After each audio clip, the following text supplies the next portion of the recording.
Pigeons. Yun ang napakaganda. HalfSider. Blue bar. That's cool.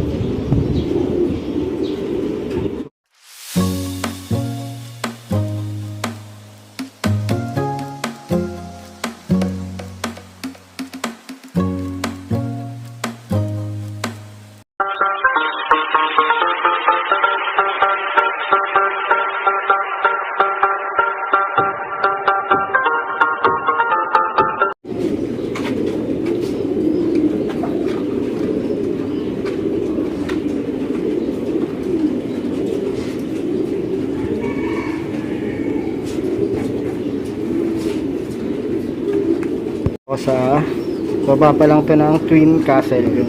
Maganda ng mga ibon. Actually naayos pa to. Ililipat sila sa taas. Hindi pa to yung mismong cage na gagamitin nila. Yung mga solid pa silang gagamitin cage pagdating nila sa taas, mga properties. Ikot-ikot pa tayo. Ang ganito, solid to.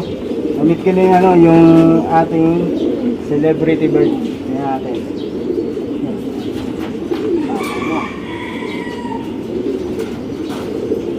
Tapang niya mga properties.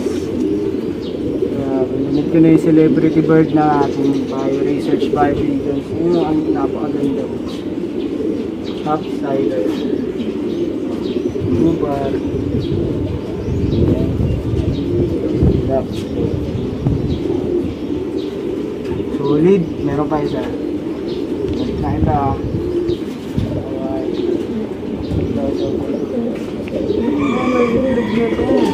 Baka wala pang pares to, di ba? Oo.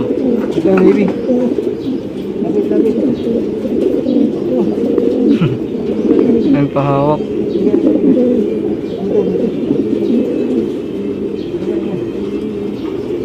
Ayun mga.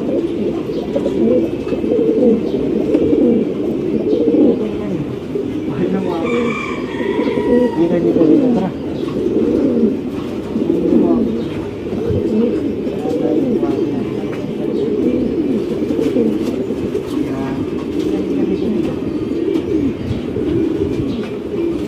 Check yung isa. Blue bar. Yung unang punta natin dito, wala pa siyang pares.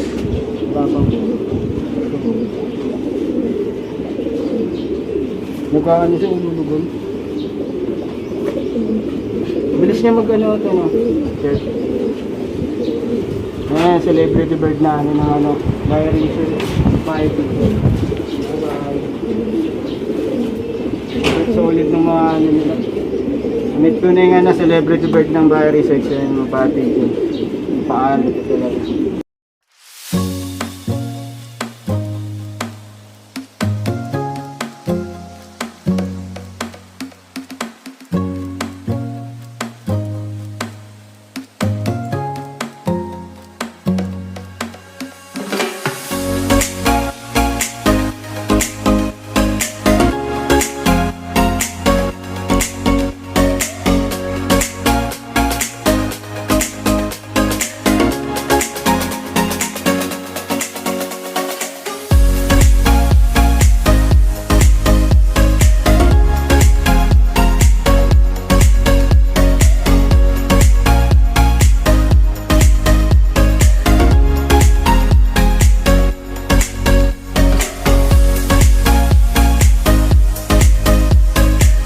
Propatids, kung nakita nyo, diba, napakaganda ng pagkakaayos niya dito sa ating babalanto ng ating Twin Castle. Napakaganda at may mga ilang ibon nang nailagay dito kagaya nito, mga propatids. Yan, nakita nyo kung gaano kaluwag yung mga, halimbawa may mga bibisita, yung hallway napaka alam mo yung pagkakagawa, napakaganda. Yung style dito na-execute ng napakaayos. Tama ba yung word na execute? Parang pag ML. Yan, may mga nailagay na. Ayun mga tropa tids, sana huwag kayong magsasawa manood ng aking video at i-share nyo. Syempre huwag nyo kakalimutan mag-subscribe at mag-comment na rin kayo. Maraming salamat sa suporta ninyo At yun. Bye-bye!